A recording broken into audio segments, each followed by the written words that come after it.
어떤 젊은 전도사님 이야기를 오전에 하다 말았는데, 이 전도사님이 처음 부임해서 첫 설교가 뭐냐면 오병이어 기적이었어요.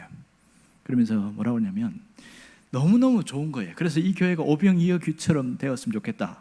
그래서 설교하면서, 여러분, 예수님께서 물고기 5,000마리와 떡 2,000개로 12명을 먹였고 12광주리가 남았습니다. 이렇게 설교했어요. 근데 좀 이상하잖아요. 그랬더니 저기 앉아있던 장로님이, 보통 장로도 보통 이렇게 했잖아요. 그런 건 나 같아도 나도 할 줄 알겠다 이러는 거예요. 그래서 이렇게 들린 거야. 갑자기 식은땀이 쫙 흐르는데 어떻게 할 수 없어서, 주워 담을 수 없어서 그냥 끝냈어요. 그 다음 주에 똑같은 본문 갖고 똑같은 설교하면서 다시 했어요. 지난주 제가 실수를 했습니다. 이번엔 제대로 하겠습니다. 예수님께서 물고기 5마리와 떡 2개로 5,000명을 먹이고 12광절이 남았습니다. 이렇게 이야기했어요. 그러고 나서 장로님한테 이제 할 말 없으시죠? 이렇게 했어요. 그랬더니 그분이 뭐라고 그러는지 아세요? 지난주에 먹다 남은 거 있잖아요. 와, 제가 보면서 빵 터졌습니다. 그 냉장고에 넣은 거 끓여 먹고 먹으면 얼마든지 먹고 남지 이러더라고요. 대단하다 싶었습니다. 제가 지금 오병이어 이 설교를 시리즈로 지금 계속 하고 있는데 여러분들 어떻게 들리는지 모르겠어요.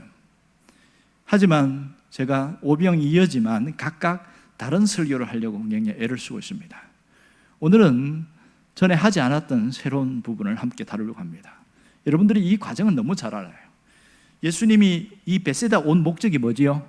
사실은 기적을 일으켜서 온 게 아니고 제자들과 함께 쉬기 위해서 왔어요. 쉬기 위해서 왔는데 문제가 뭐냐면 그 사람들이 막 밀려오는 거예요. 한두 명이 아니고 100명씩, 200명씩, 1000명씩 밀려오니까 막 정신이 없는 거예요. 그럴 때 예수님이 딱 마음에 뭐가 있었냐면 저들을 보니까 목자 없는 양 같아서 너무 마음이 아팠어요. 그래서 쉬지 않으시고 그들에게 말씀으로 가르치고 또 병든 자에게 치료를 하고 이렇게 했어요. 이게 뭐냐면 그들의 아픔을 아는 거예요. 내 같으면 좀 짜증이 날 것 같은데 주님은 짜증도 안 내셔요. 그러게 대단히 희한해요. 그런 다음에 이제 해가 넘어갈 때 가장 초조한 사람들이 누구 있다고 그랬어요? 제자들이었어요. 자, 여기 군중들이 먹을 걸 예수님한테 기대했을까 안 했을까요? 안 했습니다. 그들은 예수님을 통해서 치유받는 것만 해도 감사하다 이런 정도였는데 예수님이 그들을 보니까 너무 마음이 아픈 거예요. 밥도 못 먹고 배고픈 상황에서 있는 걸 보고, 그래서 제자들에게 부탁이 아니고 이야기한 게 뭡니까? 너희가 먹을 걸 줘라 이렇게 했잖아요.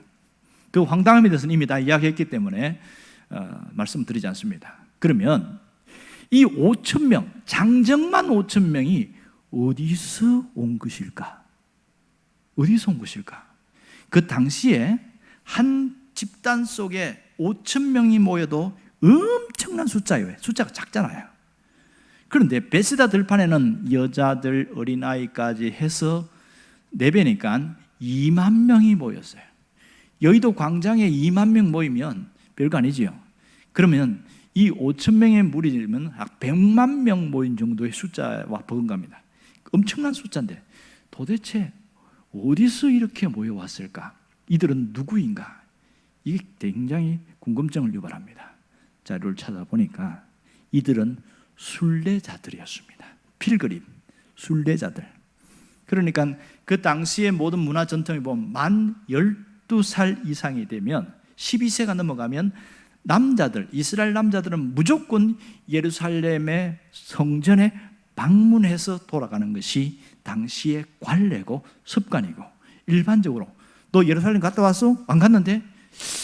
신앙도 없는 것이 아직도 예루살렘을 안 갔단 말이야. 이렇게 되니까 12살이 넘으면 누구나 가는 거예요. 누구나. 그런데 이 6월절이 돼서 사람들이 더 몰릴 거 아닙니까? 지금 이 상황이. 그리고 예수님에 대한 소문을 많이 들었어요. 그분이 일으킨 기적이나 주옥 같은 말씀이나. 그때에 반반이었어요. 어떤 사람은 소문을 듣고 이분은 유대인의 왕이다. 그리고 어떤 분은 또 바리새인들의 얘기 듣고 저 사람은 바알세불이다, 귀신의 왕이다. 이게 반반이 섞이니까 도대체 뭐가 진짜인지 모르겠다는 거예요. 그런 사람들 중에서 추종하는 소수의 사람들과 또 이분이 누구인가에 대한 궁금증과 호기심을 갖고 있는 사람들 다수가 그랬고, 또 반대에 있는 사람 팔짱 끼면서 저 사람이 뭐 흠잡을 거 없나 하는 거, 그렇게 해서는 또 소수의 사람들, 이 섞여 있는 사람들이 이 장정만 5천 명, 전체 한 2만 명 되는 사람들이라는 거죠. 이 사람이 진짜인지 가짜인지 호기심이 있는 사람들이 상당히 많았습니다. 오전에 말씀드린 것처럼 빌립에게 예수님이 200데나리온 얘기를 했잖아요. 그리고 안드레는 도시락 가져온 얘기도 했습니다. 자, 오늘 초점은 39절과 40절에 있습니다. 자, 39절과 40절에 보면 예수님이 이 안드레가 받은 도시락을 가지고 와서 뭐 했어요? 제일 먼저 한 게 축사하셨죠? 도시락을 들고 축사했어요? 놓고 축사했어요? 몰라요. 우리가 읽은 성경에 보면 하늘을 우러러 축사하시고 할 때 보통 보면 유대인들의 기도는 손을 높이 들고 이렇게 기도합니다. 자, 이 기도는 감사 기도라고 그랬죠. 그런 걸 보면 추측하자면 도시락을 들고 축사한 게 아니라 놓고 그냥 하늘을 우러러 그렇게 감사 기도한 것으로 보입니다. 그 다음에 이어지는 것이 오늘 본문인데, 제자들에게 사람들을 그 때를 지어서 각각 잔디 위에 앉게 했다. 이것이 오늘 초점입니다. 때를 지어서 앉게 했다는 거예요. 그런데 어떻게 앉혔어요? 100명씩 50명씩 이렇게 앉으라, 그렇게 나옵니다. 누가복음에 보면 50명씩 이렇게 나와 있어요. 50명씩 앉으라. 그런데 마가는 특이하게 어떤 무리는 100명씩 앉으라고 하고 어떤 무리는 50명씩 앉으라고 하고 이렇게 했다는 거예요. 자, 생각해 보세요. 2만 명을 생각했을 때에 100명씩 이렇게 때를 지면 그룹이 몇 개 나옵니까? 200그룹이 나옵니다. 그러면 50명씩 앉으면 400그룹이 나와요. 그리고 어떤 데는 100명, 어떤 데는 50명 해서 중간 합치면 대략 한 300개의 그룹이 나옵니다. 때를 지어서 앉는데, 그러면 12명의 제자들이 관리해야 될 그룹이 몇 개가 되죠? 한 사람이 24개 그룹이 한 사람이 관리해야 돼요. 자, 주님으로부터 떡을 받아와가지고 24개 그룹에 갖고 갖다 주고 이렇게 하는 거예요. 동시에 그렇게 해서 먹었는데, 여기서 왜 때를 지어 앉으라고 했을까? 이게 제 의문점이에요. 또 하나는 이렇게 앉게 했을 때가 기적을 베푸신 다음일까? 아니면 기적을 베풀기 전일까? 성경을 자세히 보면 기적을 베풀기 전입니다. 그렇지요? 41절에 보면 주님이 하늘 우러러 축사하시고 떼어서 제자들에게 나눠줬고 제자들은 그것을 각 무리들에게 나누어줬다, 이렇게 나옵니다. 그렇다면 자, 생각해 보세요. 성경에 없는 우리가 이야기를 추정할 수 있는데, 때를 지어 앉으라고 할 때 12명이 흩어져 가지고 사람들 사이를 다니면서 자, 100명씩 아니면 50명씩 앉으세요, 그룹을 모아서 앉으세요 이렇게 했을 때 과연 사람들이 어떤 반응을 보일까요? 말 잘 들어요, 안 들어요? 말 듣는 사람도 있겠지만 안 듣는 사람도 있습니다. 뭐라고 그럴까요? 왜 우리가 이렇게 앉아야 돼요? 이 앉으면 뭐가 있습니까? 아, 주님이 떡을 주실 겁니다. 떡이 있습니까? 빵이 있습니까? 먹을 거 있어요? 물어보겠죠. 그럼 제자들은 할 말이 없다는 거야. 아, 없는데 왜 우리 보고 앉으라는 거예요? 차라리 우리 가게 내버려 두지. 그러면 이 제자들이 얼마나 스트레스를 많이 받겠어요. 그러니까 그룹으로 앉히는 것 자체가 상당한 시간이 걸리고 굉장히 힘들단 말이에요. 그러면 주님은 아시면서 왜 이렇게 먼저 그룹으로 앉게 했을까요? 왜 그렇죠? 표면적인 이유는요, 공평하게 나눠주기 위해서입니다. 또 하나는 쉽고 빠르게 먹일 수 있는 방법이 이 방법이 최고이기 때문에 그렇게 표면적인 이유입니다. 그러나 그 이면에 숨은 의도가 또 하나 더 있어요. 그게 뭐냐면 주님은 이 제자들이 이들을 먹일 때에 제자들의 헌신이 필요하다는 것을 스스로 몸으로 각인되게 하셨다는 사실이에요. 이 오병이어의 기적이 일어나는데 그들이 다 배부르게 먹을 동안에 제자들의 땀과 수고, 헌신이 있었기 때문에 가능하다는 것을 제자들이 하면서 몸소 체험하게 했다는 겁니다. 놀랍지 않습니까? 자, 이 음식이 준비된 것이 하는 게 아니고요, 아무것도 없는 상황 속에서, 준비 없는 상황 속에서 앉아 있단 말입니다. 여기에는 이 무리들에게는 뭐가 필요했을까요? 주님이 주실 것이라는 단순한 믿음이 필요하겠죠.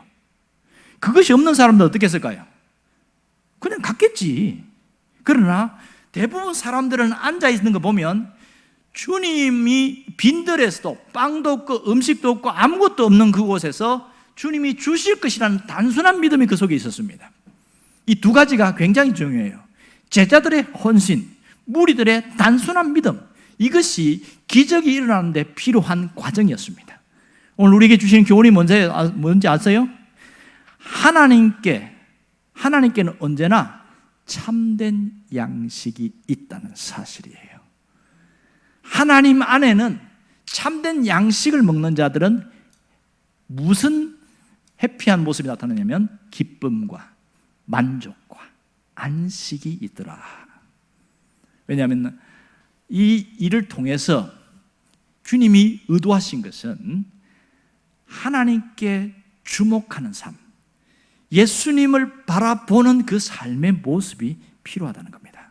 오늘 우리에게도 마찬가지겠지요. 신앙생활은 예수님을 바라보는 삶의 연속이다. 예수님을 바라보는 삶의 연속이 우리의 신앙생활인 것을 잊지 말라는 거죠. 여러분은 어떻게 살고 있습니까? 무엇을 바라보고 있어요? 신앙생활을 하는 사람들 중에 제대로 믿으려는 사람은 주님을 바라본다고 생각해요. 그런데 현실을 보면서 문제가 생기면 어디를 바라봅니까?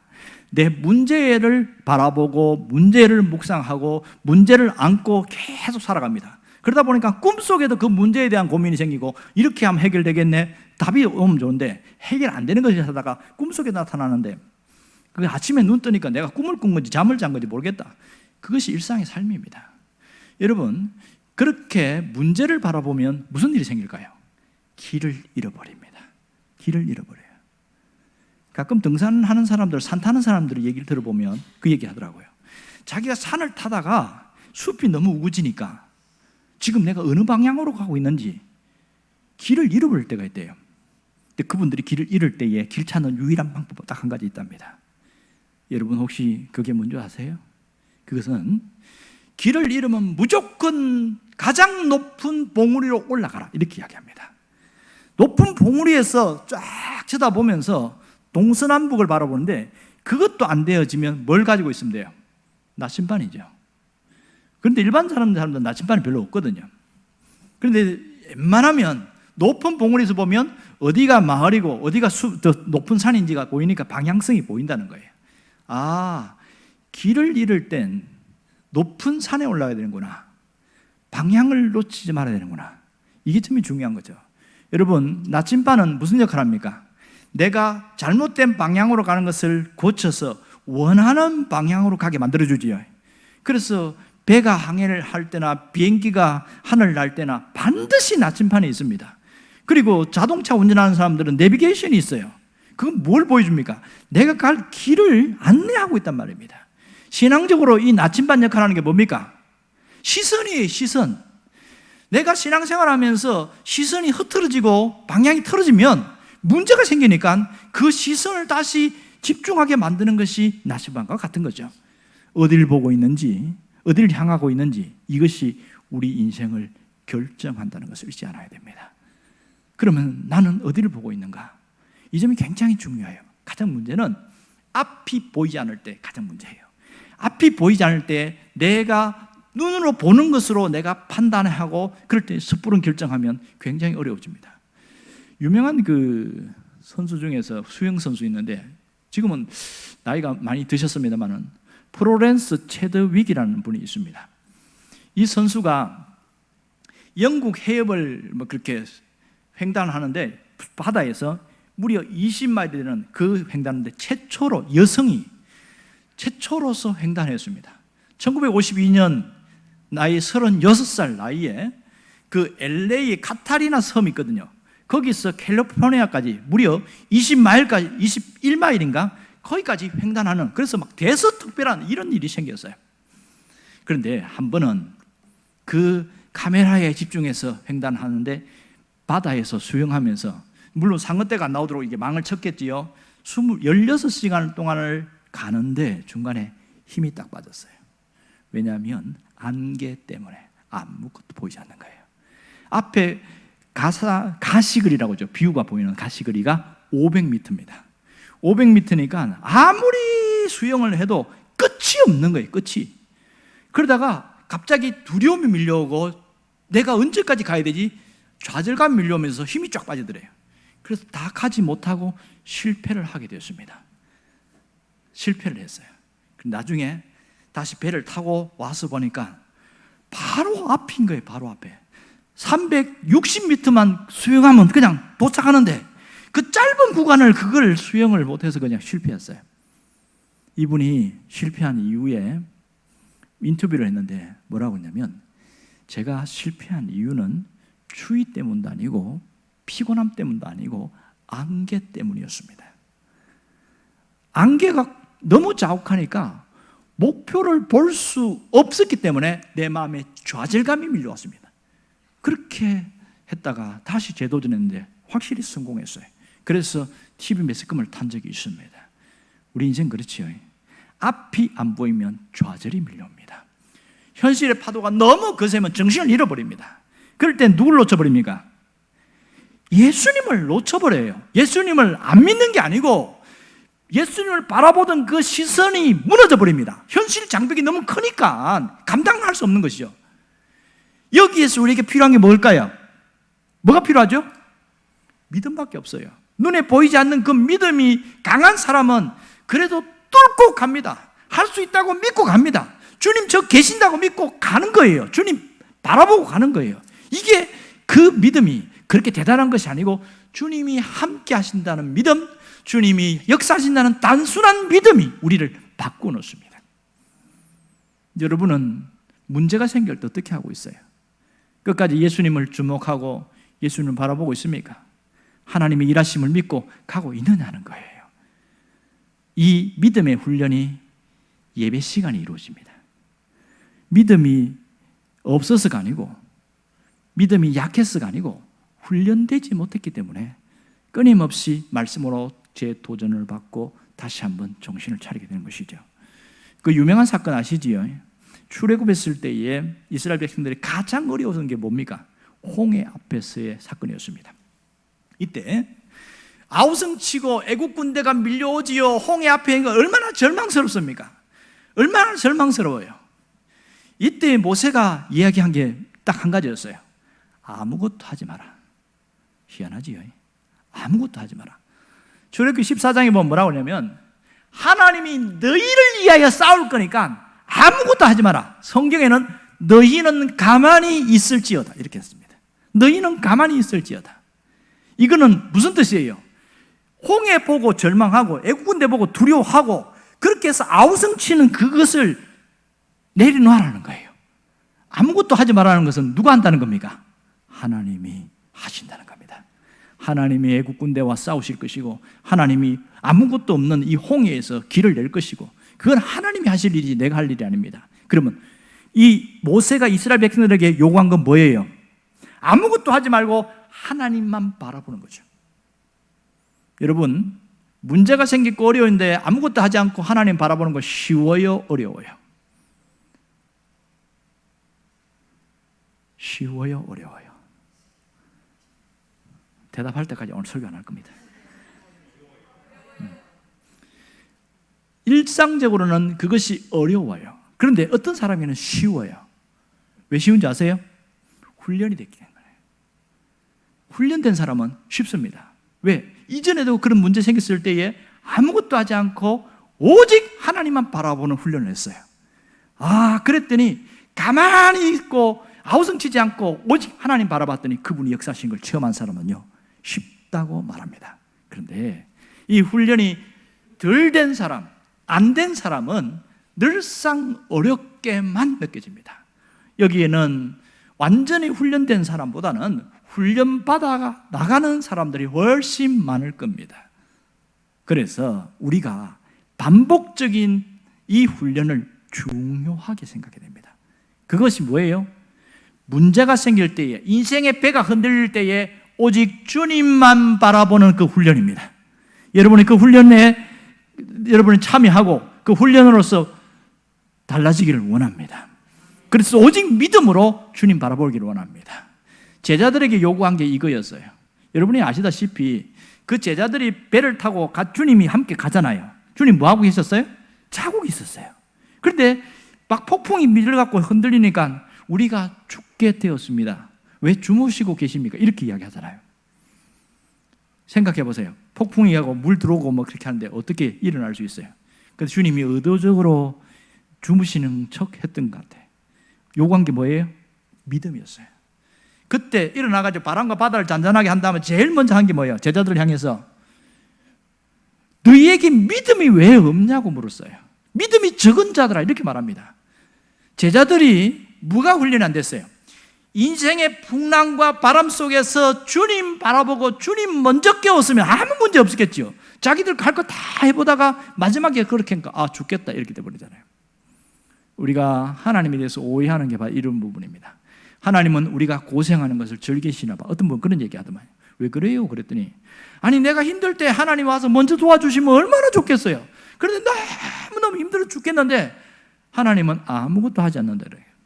여기에서 신앙의 큰 위기가 오는 거 아세요? 신앙의 큰 위기는 어디서 옵니까? 하나님이 아무것도 안 하는 것 같은 그 상황 속에서 거기서 시험이 드는 겁니다. 지금 여기서 뭐가 필요합니까? 신뢰예요. 하나님에 대한 신뢰, 하나님이 하실 것에 대한 신뢰, 그것이 인생의 풍랑이 반복되면서 내가 뚫고 나가야 될 그 훈련입니다. 하나님이 하시는 것에 대하여 받아들이는 훈련, 이것을 수용 훈련이라고 합니다. 여러분, 신앙생활에서 제일 어렵고 힘들게 느끼는 게 이겁니다. 하나님이 하실 것을 믿고 받아들이는 그 훈련이 안 되어진 사람은 불안과 두려움과 갈등과 시험에 빠집니다. 시험에 빠져요. 그러나 하나님이 하실 것을 믿고 받아들이는 자는 묵묵히 그분을 바라봅니다. 주목하는 훈련이 잘 되어 있어요. 주목하는 훈련. 여러분이 그 사람 되기를 원합니다. 주님을 바라보는 것이 내 인생의 나침판입니다. 내 삶이 요동칠 때 반드시 주님을 바라보는 훈련을 해야 됩니다. 끊임없이. 문제가 클수록 주님 바라보는 훈련을 해야 됩니다. 문제가 작아도 주님 바라보는 훈련을 해야 됩니다. 그 사람은 요동하지 않게 됩니다. 그럼 오늘 내가 해야 할 일을 찾아서 하기를 바랍니다. 내가 해야 할 일, 하나님은 나에게 지금 이 요동치고 힘든 환경 속에서 뭔가 하기를 원해요. 그게 뭡니까? 내가 해야 할 일을 묵묵히 감당하는 것을 신앙적 용어로 뭐라고 표현합니까? 헌신이다 이렇게 말합니다. 헌신을 맨날 예배당에 와갖고 뭘 하는 것만 헌신이라고 생각하는데 그렇지 않아요. 믿음으로 하는 행동은 주님은 헌신이다 이렇게 말합니다. 하나님의 역사는 헌신을 통해서 만들어납니다. 제자들의 헌신을 통해서 오병이어의 기적이 나타났듯이 내 삶의 기적은 나의 헌신을 통해서 나타난다는 사실을 놓치지 않기를 원합니다. 그러면 오늘 우리가 뭘 해야 되나요? 내가 할 수 있는 헌신이 뭐죠? 삶의 자리에서 버티는 것이 첫 번째고요. 두 번째는 우리가 오늘 오전에 예배를 드린 것처럼 내가 내 주변에 주저앉아 있는 사람에게 가서 손을 내미는 거예요. 손을 내미는 거 어렵지 않지요? 제가 오전에 그 얘기한 거 기억나시죠? 하나님과 주님과 연합, 그리고 친교는 뭐예요? 사람들과의 관계라고 했단 말이에요. 그러니까 내가 주저앉아 있는 사람들에게 그 사람들에게 손을 내밀고 따뜻한 말 한마디를 거두는 그 자체 어렵습니까? 쉽습니까? 훨씬 할 수 있는 일이에요. 그리고 마음 열린 사람은 그냥 교회 가자 끝. 오고 안 오고는 그 사람의 할 일이야. 우리는 이것조차도 두려워하는 거야. 말하기를 꺼려해. 그리고 말을 안 하는 게 습관이 됐어요. 성찬에 참여하고 오늘 오후 예배에 이 말씀을 통해서 깨닫는 사람은 따뜻한 말 한마디가 사람을 살린다는 것을 여러분 마음속에 각인될 수 있기를 바랍니다. 기도하겠습니다. 살아계신 아버지 하나님,